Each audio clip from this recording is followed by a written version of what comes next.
ಅಧಿವೇಶನದಲ್ಲಿ ಒಂದು ವಿಷಯ ಚರ್ಚೆಗೆ ಬಂತು, ಮುನ್ನೆಲೆಗೆ ಬಂತು. ಏನು, ರಾಜ್ಯದಲ್ಲಿ ಬೆಟ್ಟಿಂಗ್ ಅನ್ನೋದನ್ನ ನಿಷೇಧ ಮಾಡಬೇಕು, ಬ್ಯಾನ್ ಮಾಡಬೇಕು ಅನ್ನುವಂತಹ ವಿಚಾರ.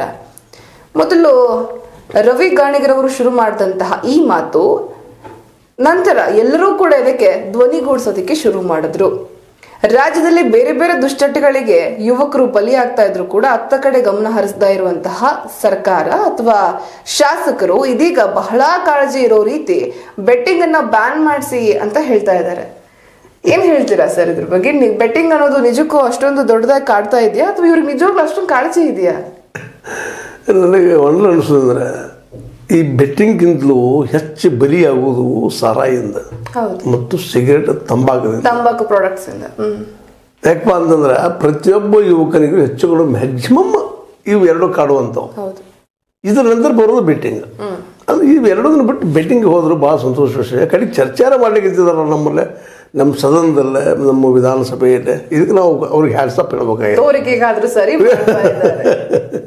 ತೋರಿಗೆ ಏನ್ರಿ, ಅದಕ್ಕೆ ಅವ್ರಿಗೆ ಒಟ್ಟಿನಲ್ಲಿ ಮಾಡಿದ್ದು ಭಾಳ ಸಂತೋಷ.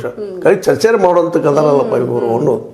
ಯಾಕಂದ್ರೆ ಇಡೀ ದೇಶನ ಹಾಳಾಗಿ ಹೊಂಟದ ಈ ಸಾರಾಯಿಂದ, ಈ ದೇಶ ಹಾಳಾಗಿ ಹೊಂಟದ ಈ ತಂಬಾಕಿನಿಂದ ಮತ್ತು ಇನ್ನೊಂದು ಚಟಗಳಿಂದ. ಮತ್ತು ನಮಗೆ ಇನ್ನೊಂದು ಭಾಳ ಜನ ನನಗೆ ಒಂಡರ್ ಅನ್ನಿಸ್ತದೆ ಇವರೆಲ್ಲ ವಾದ ಮಾಡೋದು ನೋಡಿದಾಗ.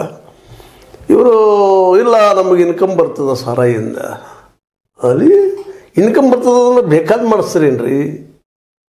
ಯಾಕಪ್ಪ ಅಂತಂದ್ರೆ ಒಬ್ಬ ಮನೆಯಲ್ಲಿ ಒಬ್ಬ ವ್ಯಕ್ತಿ ಸಾರಾಗಿ ಬಲಿ ಆದ್ರೆ ಇಡೀ ಕುಟುಂಬ ಹಾಳಾಗಿ ಹೋಗ್ತದೆ. ಯಾಕಪ್ಪ ಅಂದ್ರೆ ಡ್ರಗ್ ಅಡಿಕ್ಟ್ ಆಗಿಬಿಟ್ಟಿದಪ್ಪ ಅಂದ್ರೆ ಅದನ್ನ ಹೊರಗೆ ಬರ್ಲಿಕ್ಕೆ ಸಾಧ್ಯನೇ ಇಲ್ಲ. ಅವನ ಜೊತೆಗೆ ಅವನ ಹೆಂಡರು, ಮಕ್ಕಳು, ಅವ್ರ ಮುದುಕ ತಂದೆ ಇವರೆಲ್ಲರ ಭವಿಷ್ಯದಾಗ ಇರ್ತದೆ, ಬದುಕಿರ್ತದೆ. ಅಂಥದಕ್ಕೆ ಇವ್ರು ಪರ್ಮಿಷನ್ ಕೊಡ್ತಾ ಇದ್ದಾರೆ. ಸಾರಾಯಿ ಅವನೊಬ್ಬನ ಹಾಳು ಮಾಡೋದ್ರಿಂದ ಇಡೀ ಕುಟುಂಬವನ್ನು ಹಾಳು ಮಾಡುತ್ತದೆ. ಏನು ಬಿಡಪ್ಪ, ನಮ್ಮಲ್ಲಿ ಭಾಳ ಶ್ರೀಮಂತಿಗೆ ಅದ, ನಾವೆಲ್ಲ ಲ್ಯಾಂಡ್ ಹೊರಗಳಿದ್ದೀವಿ, ಖರ್ಚು ಮಾಡೋಣ. ನಾವು ದುಡಿದು ಮುಂಜಾನೆ ಸಾಯಂಕಾಲ ದುಡಿದು ನಮಗೆ 300 ರೂಪಾಯಿ 400 ಪಗಾರ ಸಿಗೋದು ಎಷ್ಟೋ ಕುಟುಂಬಗಳಲ್ಲಿ. 90% of the family of this India ಎಲ್ಲರೂ ಬಡ ಕುಟುಂಬದಲ್ಲಿ, ಎಲ್ಲ ಅಸಂಘಟಿತ ಕಾರ್ಮಿಕರು, ಕೂಲಿಕಾರರು, ಇವರು ಸಾಕಷ್ಟು ಅದ ರೀ. ಪಾಪ ಅವ್ರು ಸಾರಾಯಿ ಚಟ ಹಚ್ಚಿಬಿಟ್ಟಿವಿ, ನಾವು ಸಿಗರೇಟ್ ಅದು ಚುಟ್ಟ ಚಟ ಹಚ್ಚಿಬಿಟ್ಟಿವಿ, ತಂಬಾಕದ್ದು ಇಡೀ ಫ್ಯಾಮಿಲಿ ಹಾಳಾಗಿ ಅಷ್ಟೊಂದು ಹೋಗಿದ್ದಾವೆ ಇವತ್ತು. ತುಂಬಾ ಇದೆ ಸರ್. ಇವತ್ತು ಹೆಣ್ಮಕ್ಳು ವಿತರಣೆ ಎಲ್ಲ ಕಡೆ ಪಾಪ ಅಸಹಾಯಕರಾಗಿದ್ದಾರೆ ಹೆಣ್ಮಕ್ಳು ಸಹಿತ. ಯಾರಿಗೆ ಹೇಳುದ್ರಿ? ಯಾರಿಗೆ ಹೇಳಕ್ಕೆ ಸಾಧ್ಯ ಇಲ್ಲ. ಯಾಕಂತಂದ್ರೆ ಅವ್ರಿಗೆ ಇನ್ಕಮ್ ಬರ್ತದ, ಬರೀ ತಮ್ಮ ಲಾಭದ ನೋಡ್ತದೆ ಗೌರ್ಮೆಂಟ್. ಇವತ್ತು ಬೆಟ್ಟಿಂಗ್ ಬಗ್ಗೆ ಮಾತಾಡ್ತಾ ಇದ್ದಾರೆ. ಬೆಟ್ಟಿಂಗ್ ಬೆಲೆಯಾಗವ್ರು ಯಾರು? ಕ್ರಿಕೆಟ್ ನೋಡುವಂಥವ್ರು. ಕ್ರಿಕೆಟ್ ಎಷ್ಟು ಜನ ನೋಡ್ತಾರೆ? 1 ಕೋಟಿ, 2 ಕೋಟಿ, 3 ಕೋಟಿ, 4 ಕೋಟಿ, 5 ಕೋಟಿ, 10 ಕೋಟಿ, ಒಪ್ಪನ 10 ಕೋಟಿ, 20 ಕೋಟಿ. ಆದರೆ ಸರಾಯಿ ಇಡೀ ದೇಶದ ತುಂಬ ವ್ಯಾಪಿಸಿದ್ರೆ ಇದು. ಕ್ರಿಕೆಟ ಬಲ್ಲಂದ್ರೆ ಎಷ್ಟು ಜನ ಶಾಲೆ ಹೋಗುವಂಥವ್ರು ಮತ್ತೆ ಅವರು ಸ್ವಲ್ಪ ಎಜುಕೇಟೆಡ್ ಇದ್ದವ್ರು ಕ್ರಿಕೆಟ್ ಬೆನ್ನತ್ತದ. ಈ ಸಾರಾಯಿ ಮತ್ತು ಇದ್ರ ಜೊತೆಗೆ ಈ ಒಂದು ತಂಬಾಕ ಅನ್ಎಜುಕೇಟೆಡ್ ಸಹಿತ ಬೆನ್ನತ್ತದ.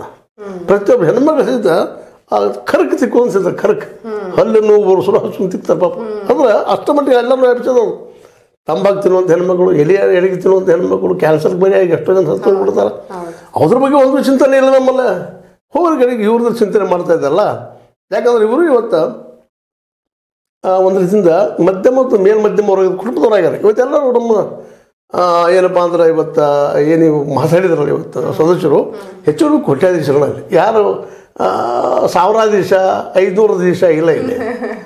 ಇವರಿಗೆ ಅವರಷ್ಟೇ ಕಾಣ್ತಾ ಇದ್ದಾರೆ. ಯಾಕಪ್ಪ ಅಂದರೆ ಮಾತು ಹೇಳ್ತಾ ಇದ್ದೀನಿ, ಮಾತನಾಡಿದ್ದೀನಿ, ನೋವಿನಿಂದ ಹೇಳಬೇಕಾಗಿದೆ. ನಿಜವಾಗಿಯೂ ಈ ಸಮಸ್ಯೆ ನೀವು ಚರ್ಚೆ ಮಾಡಬೇಕಾಗಿದೆ. ಅಟ್ಲೀಸ್ಟ್ ಇದ್ರಲ್ಲಿ ಚರ್ಚೆ ಮಾಡಿದಲ್ಲ ಮಧ್ಯಮ ವರ್ಗದವರು, ಮೇಲ್ಮಧ್ಯಮ ವರ್ಗದವರು ಯಾರು ಕ್ರಿಕೆಟನ್ನು ನೋಡಿ